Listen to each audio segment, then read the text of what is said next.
السلام علیکم ورحمۃ اللہ وبرکاتہ۔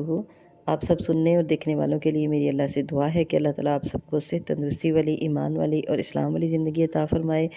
تو الحمدللہ ہمارا سلسلہ چل رہا تھا، سلسلہ صلاۃ و اذکار، اس میں ہم نے پیچھے سید الاستغفار پڑھا، اور آج انشاءاللہ العزیز ہم ایک بہت پیاری اور بہت چھوٹی سی دعا پڑھیں گے، اور اس کی فضیلت بہت زیادہ ہے۔ اس کی فضیلت کے بارے میں نبی کریم صلی اللہ علیہ وسلم کی حدیث ہے جو جامع ترمذی سے ہے۔ آپ صلی اللہ علیہ وسلم نے ارشاد فرمایا کہ جو شخص یہ دعا 3 مرتبہ صبح اور 3 مرتبہ شام کے وقت پڑھے گا تو اللہ تعالیٰ اسے قیامت کے دن ضرور خوش کر دے گا۔ تو کون ایسا انسان ہے ہم میں سے، کون ایسا مسلمان ہے جو یہ نہیں چاہتا کہ اللہ تعالیٰ اس کو قیامت والے دن خوش کر دے اپنی نعمتوں سے، اپنے فضل و کرم سے، اپنی رحمت سے؟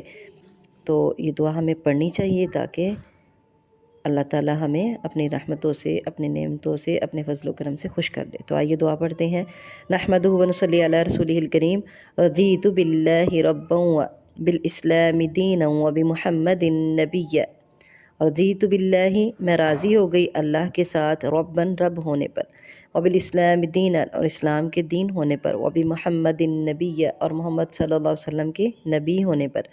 رضیت باللہ ربا بالاسلام دینا و بمحمد نبیا۔